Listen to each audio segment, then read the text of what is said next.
नमस्कार, स्वागत है आपका न्यूज इंडिया पर और मैं हूं आपके साथ रहित राकेश टंडन। आप देख रहे हैं न्यूज एट 7, वो शो जहां खबरों को सिर्फ बताया नहीं जाता, उन्हें परखा जाता है, समझा जाता है और जिम्मेदारी के साथ आपके सामने रखा जाता है।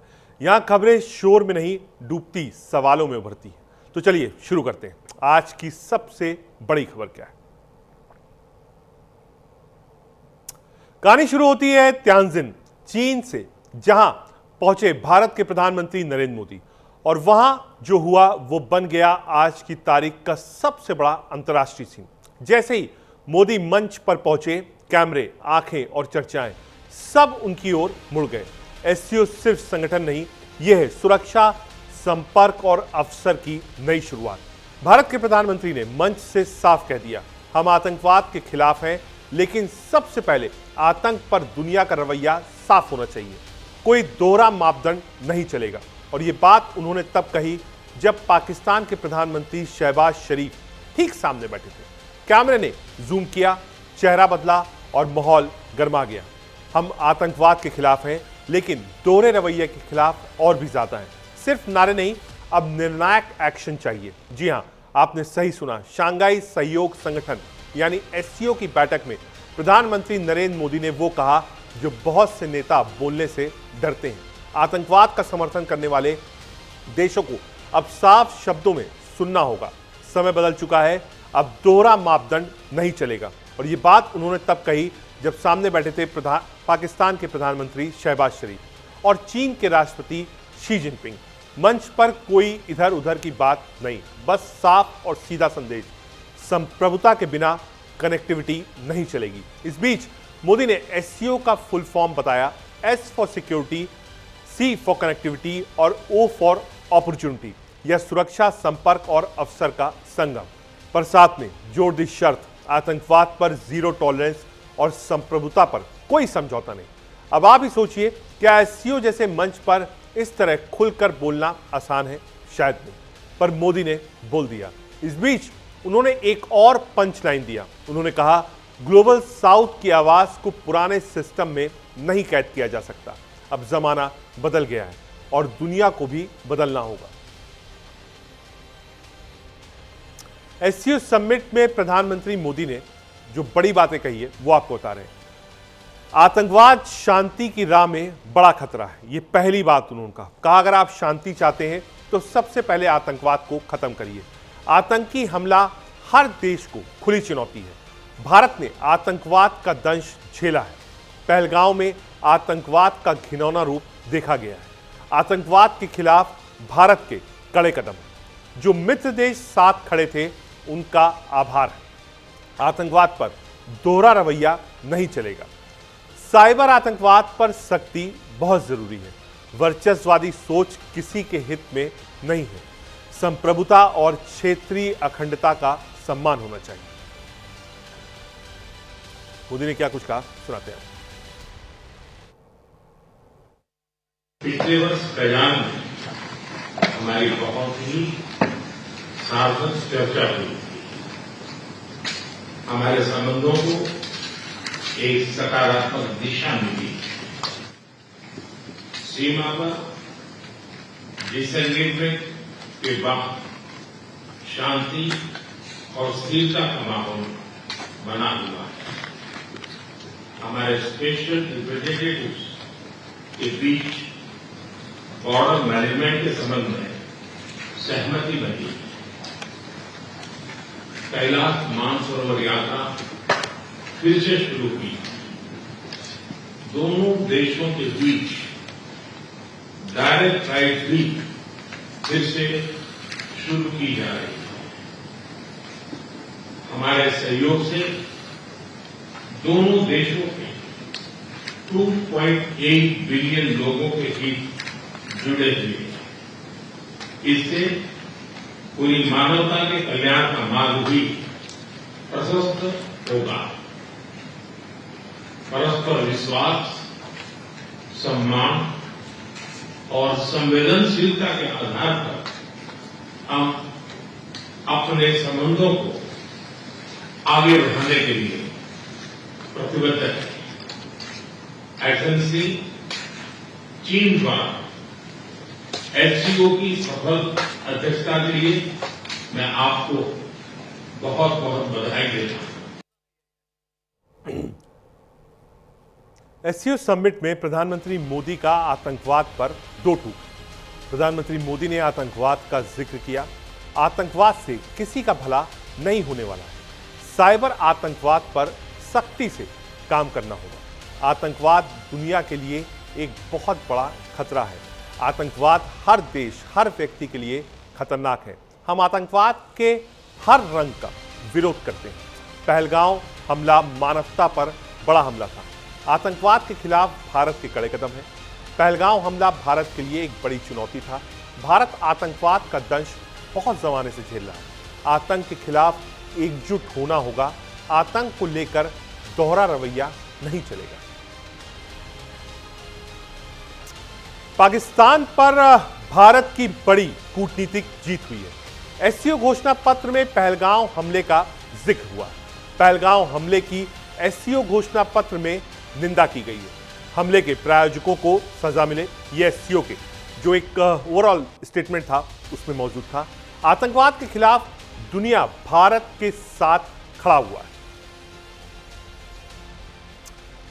चीन से बढ़ती नजदीकी को शेयर बाजार का सलाम मिला है। बढ़त के साथ खुला है भारतीय शेयर बाजार। सेंसेक्स में 340 अंकों की बढ़त दर्ज हुई है। निफ्टी 50 से भी 106 अंकों का इजाफा हुआ है। क्या कुछ कहा पूर्व विदेश राज्य मंत्री एमजे अकबर ने, सुनाते हैं। India has become an influential power, which will, along with other Asian nations like Japan and China, and in fact, you must remember that most of Russia is also in Asia, which will be at the helm of the creation of what Prime Minister Modi has called the Asian century. This has happened. It is one of, if you like, the byproducts of the new respect that India has achieved, because India has become what you might call a star power, because it stood up to a superpower on principle, not out of aggression, not out of any fickle behavior, but on principle. India has become an influential power, which will, along with other Asian nations like Japan and China, and अब आपको समझाते हैं महामुलाकात के मायने क्या है।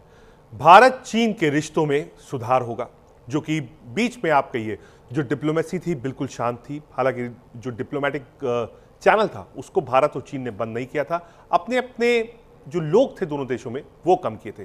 भारत चीन के रिश्तों में सुधार होगा। दोनों के बीच व्यापार फिर बढ़ेगा। ट्रंप के टैरिफ की हवा निकलेगी। अमेरिका की दादागिरी भी खत्म होगी। ये जो हिंदुस्तान और चीन करीब आ रहा। मोदी जिनपिंग मिले, दुनिया को एक संदेश मिला। महामुलाकात से भारत का दुनिया को संदेश गया। भारत किसी के भी सामने झुकने वाला नहीं है। अपना हित देखकर ही फैसला करेगा। भारत इंटरनेशनल रिलेशन में कोई परमानेंट दुश्मन नहीं होता। भारत अनावश्यक दबाव भी बर्दाश्त नहीं करता है। भारत चीन एजेंडा क्या था ये आपको बताते हैं। सीमा विवाद का समाधान, कारोबार और अर्थव्यवस्था, चीनी ऐप्स पर बैन हटाना, यूक्रेन युद्ध, शांति पर बातचीत थी। क्या कुछ कहा महेश सचदेवा ने, सुनाते हैं। The opportunity of being there has been leveraged well by multiple bilateral meetings with President Xi, you mentioned, with President Putin and many others. That showcases Prime Minister's popularity amongst his peer group of leaders and India's growing stature in international era.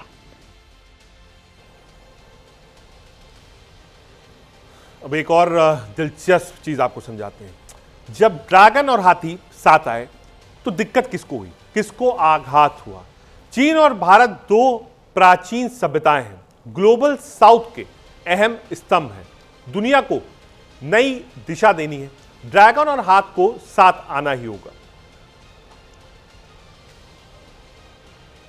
Bharat चीन रिश्ते बिल्कुल clean है। किन मुद्दों पर सहमति बनी है? बॉर्डर मैनेजमेंट में सहमति बनी है, मानसरोवर यात्रा पर सहमति बनी है, भारत चीन के बीच सीधी उड़ान होगी, कहां फंसे रिश्ते, ब्रह्मपुत्र नदी पर डैम का विरोध है, 2020 के बाद चीनी कंपनियों पर रोक है, पाक चीन की दोस्ती से अविश्वास है। साथ ही साथ मोदी जिनपिंग महामुलाकात है। 5 बड़ी बातें आपको बता रहे हैं। 7 साल बाद दोनों नेताओं की मेगा मीटिंग हुई है। अमेरिका के टैरिफ बढ़ाने के बीच ये मीटिंग हुई है। आपसी सहयोग बढ़ाने के मुद्दे पर चर्चा हुई है। प्रधानमंत्री मोदी के साथ एनएसए डोभाल भी मौजूद थे। चीन के विदेश मंत्री वांग यी भी बैठक में शामिल हुए थे। भाटिया ने क्या कुछ कहा इस पूरे मुद्दे पर, सुनाते हैं। This SCO meeting would be of exceptional importance, and they said this because of the ongoing changes in the geopolitical landscape that are happening today. The US policies have created a great deal of friction and uncertainty and speedy changes, and therefore in that light I think it was important for New Delhi to respond to the challenges in a manner by developing other pillars for support. So in that light, Prime Minister Modi's visit, and this is my second point, to Japan and China assumed a great deal of importance. I think he had a very successful visit in Tokyo, and now the success in China is also coming in front of us.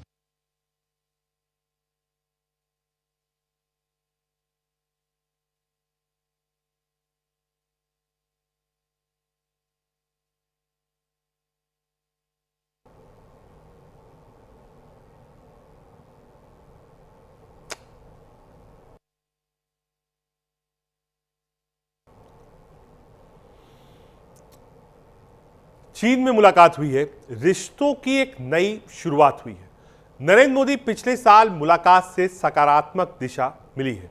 Disengagement के बाद सीमा पर शांति स्थिरता हमारे सहयोग से 2.8 अरब लोगों के हित जुड़े हुए हैं। शी जिनपिंग दोनों देशों के लिए दोस्त बनना अच्छा विकल्प है।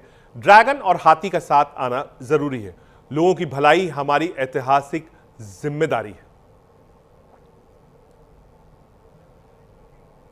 ड्रैगन के साथ कम होता है टेंशन। पहला फैसला 5 साल बाद कैलाश मानसरोवर यात्रा शुरू हुई है। दूसरा फैसला, भारत ने चीन को टूरिस्ट वीजा देना शुरू कर दिया है। तीसरा बड़ा फैसला, भारत चीन के बीच डायरेक्ट फ्लाइट है। चौथा फैसला, 3 बॉर्डर पॉइंट से फिर शुरू होगी कारोबार। पांचवा बड़ा फैसला, सीमा विवाद सुलझाने के लिए नया मैकेनिज्म तैयार किया जाएगा।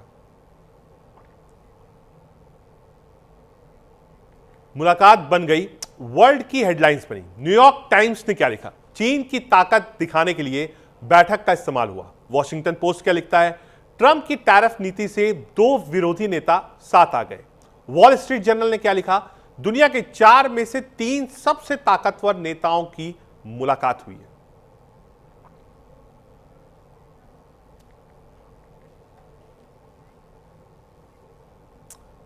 आगे बढ़ते हैं। तो वहीं एससीओ के मंच पर 2 पुराने यार भी मिले और पूरी दुनिया बस देखती रह गई। जी हां, बात हो रही है पुतिन और मोदी की उस ऐतिहासिक मुलाकात की जिसने दोस्ती को फिर से परिभाषित कर दिया। पुराने दोस्त की गर्मजोशी भरी झप्पी। एससीओ सम्मेलन चीन का त्यानजिन शहर, मंच अंतर्राष्ट्रीय, पल पल बिल्कुल निजी था। जैसे ही नरेंद्र मोदी और व्लादिमीर पुतिन आमने सामने आए, गले मिले, मुस्कुराए और कैमरों ने उस पल को इतिहास बना दिया। कोई स्क्रिप्ट नहीं थी, सिर्फ दिल से निकला भाव था। यह सिर्फ एक झप्पी नहीं थी, यह एक भरोसे की मोहर थी। इस दौरान मोदी बोले और पुतिन सुनते रहे। एससीओ की बैठक में मोदी ने आतंकवाद, संप्रभुता और वैश्विक दक्षिण यानी ग्लोबल साउथ की बात की और पुतिन गहरी सुनवाई कर रहे थे। मोदी ने कहा, दुनिया को अब पुराने ढांचे से बाहर निकालना होगा। एक नई सोच, एक नया सिस्टम चाहिए। पुतिन की बॉडी लैंग्वेज कह रही थी, हम तुम्हारे साथ हैं मित्र। जब दोनों नेताओं की बॉडी लैंग्वेज ने कहा, यह रिश्ता बहुत कुछ खास। मोदी की मुस्कान, पुतिन की गर्मजोशी और एक अंतर्राष्ट्रीय मंच पर दिखी दोस्ती की एक अनोखी डिप्लोमेसी। जब दुनिया दो हिस्सों में बटी हो, तब ये दो नेता एक ही फ्रेम में हो तो बात सिर्फ दोस्ती की नहीं, रणनीति की भी हो जाती है। एससीओ में मोदी और पुतिन की मुलाकात कोई औपचारिक हाय हेलो तक नहीं थी। ये थी न्यूज जियोपॉलिटिक्स की नई पटकथा की पहली लाइन। भारत और रूस एक बार फिर कंधे से कंधा मिलाकर नाटो के शोर, चीन की चालों और पश्चिमी दबावों के बीच अपनी स्वतंत्र रणनीति बना रहे हैं। जब दुनिया युद्ध की तरफ बढ़ रही है, तब दोस्ती की झप्पी सबसे बड़ी खबर बन जाती है। तो एससीओ के मंच पर यह मुलाकात एक याद थी, एक संकेत था और शायद एक नई दुनिया की शुरुआत हुई। एससीओ में मोदी और पुतिन दोस्ती का वो सीन जिससे दुनिया कभी नहीं भूलेगी। ये कोई भाषण नहीं था। पीएम मोदी पुतिन की द्विपक्षीय वार्ता, दोनों देशों के प्रतिनिधि रहे मौजूद। हमारे संबंध हर हालात में मजबूत हुए। पीएम मोदी हर हालात में हम साथ थे, भारत रूस साथ है, यह कहा प्रधानमंत्री मोदी ने। पुतिन ने पीएम मोदी को मेरे प्रिय दोस्त कहकर पुकारा। कहा हमारे संबंध वैश्विक शांति के लिए अहम है। यूक्रेन संघर्ष पर लगातार चर्चा होती रही। आज की मुलाकात से रिश्ते और गहरे हुए। पुतिन रूस यूक्रेन से युद्ध में शांति के पक्ष में। पुतिन भारत रूस के रिश्ते सिद्धांत के आधार पर है, यह कहा पुतिन ने। क्या कुछ कहा बायलैटरल टॉक्स के दौरान प्रधानमंत्री मोदी ने, सुनते हैं।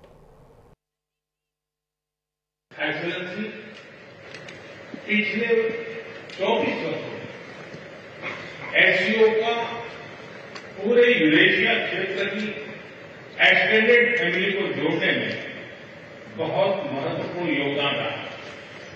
भारत ने एक सक्रिय सदस्य के रूप में हमेशा कंस्ट्रक्टिव और सकारात्मक भूमिका निभाई है। एससीओ को लेकर भारत की सोच और नीति 3 मुख्य स्तंभों पर आधारित है।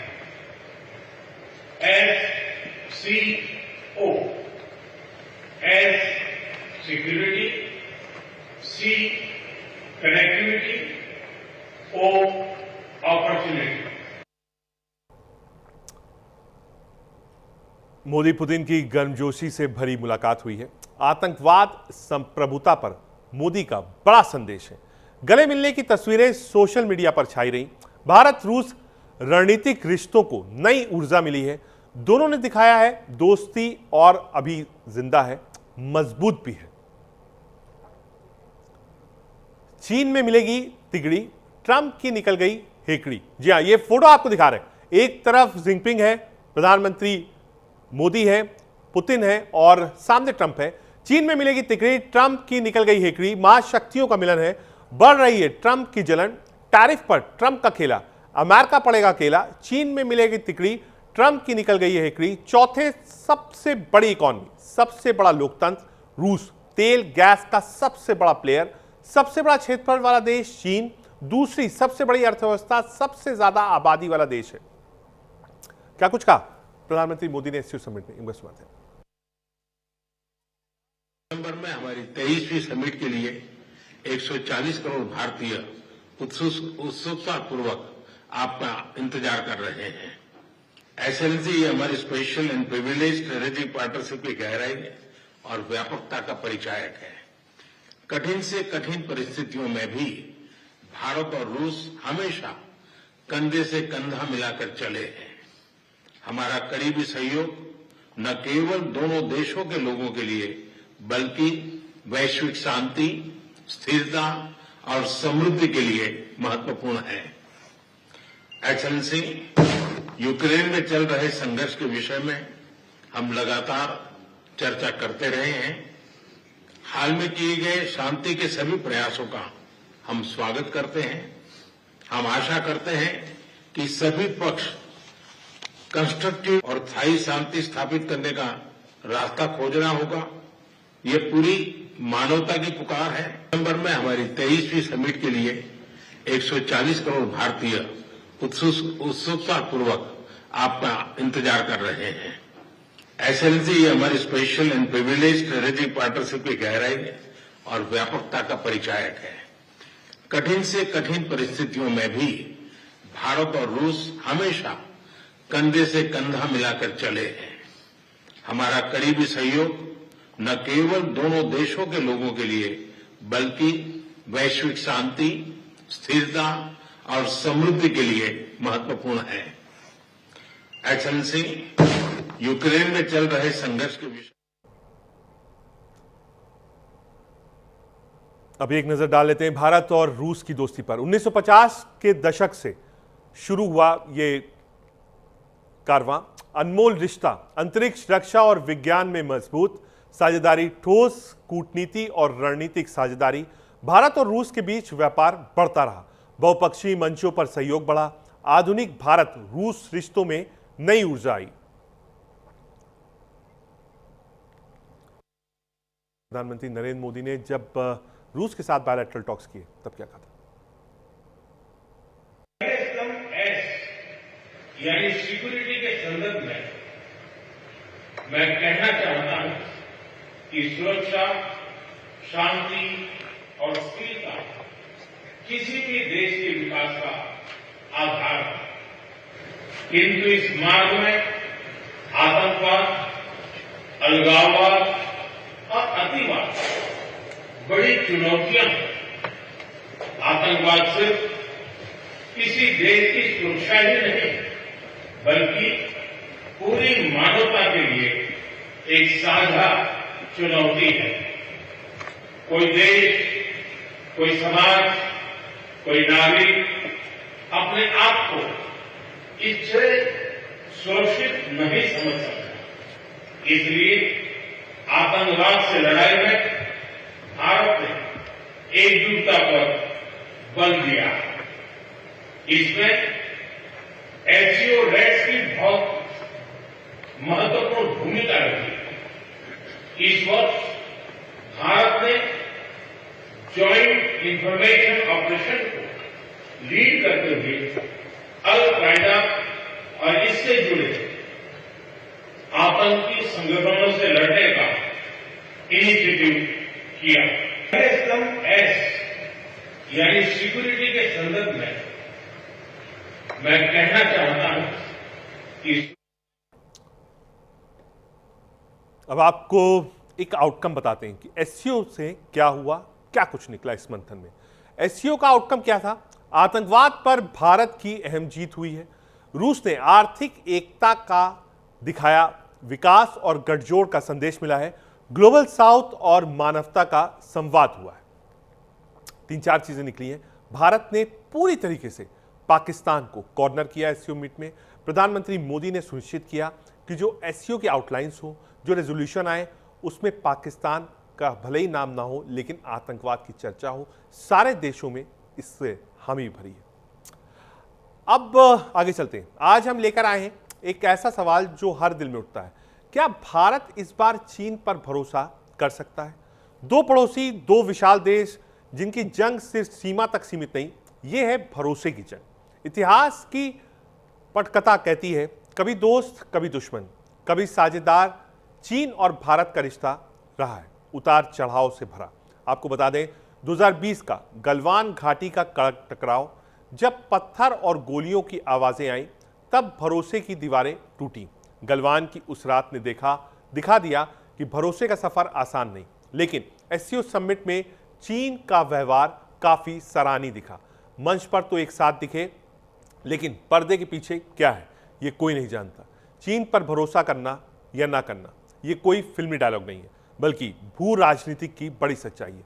भारत अपनी ताकत बढ़ाएगा लेकिन आंखें खुली रखनी होगी, क्योंकि भरोसा वही करता है जो विश्वास के लायक होता है।